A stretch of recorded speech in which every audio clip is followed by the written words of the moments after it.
1968 में एक ऐसी ऑर्गेनाइजेशन का जन्म हुआ इंडिया में जो इंडिया की मोस्ट फियरेबल इंटेलिजेंस एजेंसी मानी जाती है। जी हाँ दोस्तों, मैं बात कर रहा हूँ इंडिया ग्रेट प्रोटेक्टर रॉ की। सिक्किम को इंडिया का पार्ट बनाना, पाकिस्तान का बंटवारा करना, खालिस्तान मुद्दे को दबाना और ऑफ कोर्स सीआईए को काउंटर करने में रॉ का बहुत बड़ा हाथ था। जनवरी 1966 में इंदिरा गांधी के पीएम बनते ही वो एक ऐसे ऑफिसर को अपॉइंट करती है जिन्हें नेहरू की सिक्योरिटी काफ़ी सालों से देखी थी। कश्मीर प्रिंसेस का दाग इंडिया से हटाया था और 1962 वॉर में अपने ही आईबी डिपार्टमेंट की गलतियों को हाईलाइट किया था। जानते हो ये यंग ऑफिसर कौन है? ये यंग ऑफिसर और कोई नहीं, the gentleman spy master the Rameshwar Nath Kao, जिन्हें हम आर एन काव के नाम से जानते हैं, the founder of India elite external intelligence agency research and analysis wing रॉ। इंदिरा गांधी आर एन काव से बोलती है कि हमें एक ऐसी एडवांस इंटेलिजेंस चाहिए जो इंडिया के एक्सटर्नल अफेयर्स पर ध्यान दे सके। इंदिरा गांधी के ऑर्डर पर 16 डेज के अंदर ही आर एन काव इस नई एजेंसी का ब्लूप्रिंट बना लेते हैं और इंदिरा गांधी इसको पूरी तरह अप्रूव भी कर देती है। इंदिरा गांधी दो शर्त रखती है। पहली शर्त कि रॉ के 2 अलाइड मेंबर्स पीएम के अप्रूवल से ही अप्रूव किए जाएंगे। दूसरी शर्त, केवल आईपीएस को ही इसमें एंट्री करने का चांस नहीं मिलेगा, बल्कि अलग बैकग्राउंड के ऑफिसर्स भी इसमें एंट्री कर सकते हैं। आर एन काव ने भी शर्त रखी कि ये देश की सबसे सीक्रेटिव एजेंसी होगी, किसी को भी इसकी भनक नहीं होगी। यहाँ पे ज्वाइन सभी ऑफिसर्स के नाम कागज़ के किसी भी पेज पे नहीं लिखे जाएंगे। रॉ की 2 पोस्ट होगी। पहली सेक्रेटरी जो फील्ड में उतरेंगे, दूसरी जॉइंट सेक्रेटरी जो इंडिया या किसी भी पर्टिकुलर ज्योग्राफी लोकेशन पे रहकर एनालिसिस का काम करेंगे। जितना आसान था उन्हें अप्रूवल मिलना, उससे कई ज़्यादा मुश्किल था उन्हें बिल्डअप करना, क्योंकि आईबी ने उन्हें फर्नीचर, ऑफिस और ट्रेंड ऑफिसर्स देने के लिए भी मना कर दिया था।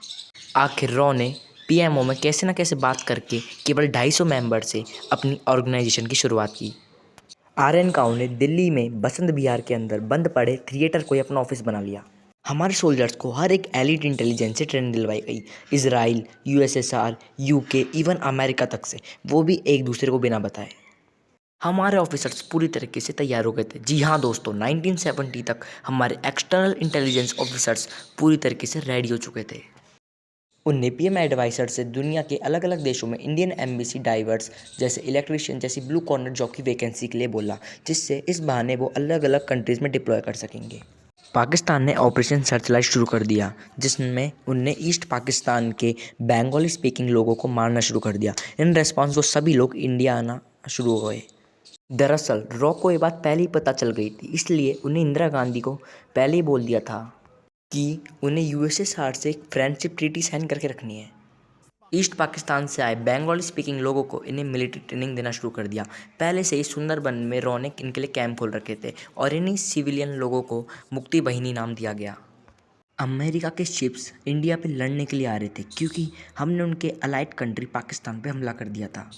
इतने में यूएसएसआर अपने न्यूक्लियर शिप्स के साथ वहाँ पर एंट्री कर जाता है और वो अमेरिका को धमकी देता है, अगर आपने एक कदम आगे बढ़ाया तो आपके ऊपर न्यूक्लियर वेपन से हमला हो जाएगा।